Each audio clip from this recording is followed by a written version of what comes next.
So massive rail strikes then, set to today, roll into action across France. The strikes in direct rebuttal to the government here's plans to reform the state-run SNCF to make it more competitive. It means private operators could be running the country's TGV lines as soon as 2021.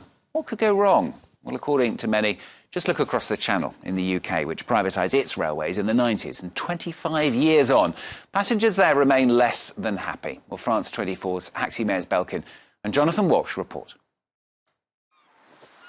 Living by the sea, but working in London.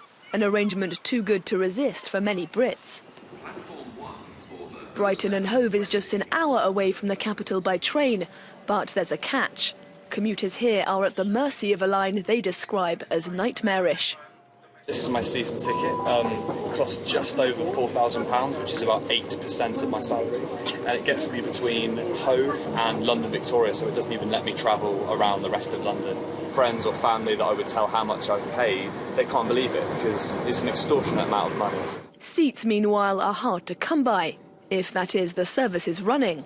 The line's been affected by some 40 strikes in just over 2 years, that aside from near-daily delays. I've hired people who live along this line who actually can't afford to come to work anymore, or who are so stressed that they just don't want to work in London.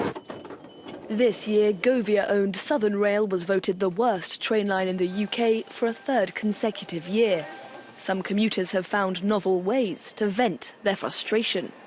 Imagine there's no southern, yes please. It's easy if you try. You've let down the customer, holy Govia. Southern Rail is by no means an isolated case. When the state privatised UK railways in the 1990s, it said free market competition would mean better service at lower prices. But today, British trains are the second most expensive in Europe after Switzerland, and 60% of voters want the railways to return to state control. Before privatisation, back in the 1970s and 80s, growing up in Manchester, we had National Rail, and I do remember that it was very punctual, and I just remember it being very cheap. These trains are making so much money, and part of the money could be plowed back into improving the services. Another contentious issue, the fact that 25 years after state-owned British Rail ceased to exist, many companies in charge of Britain's trains aren't even British. Most of the train operators, and there's about 20 different franchises, are run by foreign state-owned companies. So SNCF is involved, Deutsche Bahn is involved. So we have a very odd situation where all these foreign state-owned companies are running our services, but a British government company would not be allowed to do so. Train operators turned down our requests for interviews, directing us instead to a group which defends the UK rail franchising system.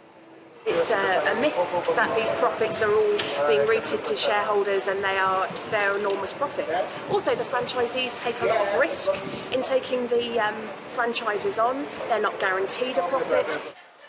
But just how much risk are they really taking on? A joint franchise by Stagecoach and Virgin Trains was supposed to run the UK's East Coast line until 2023. But it soon became clear that the £3.3 billion they promised to pay the government for the privilege was too optimistic. The state released the franchise from its contract. For one former transport minister, it's nothing less than a taxpayer-funded bailout.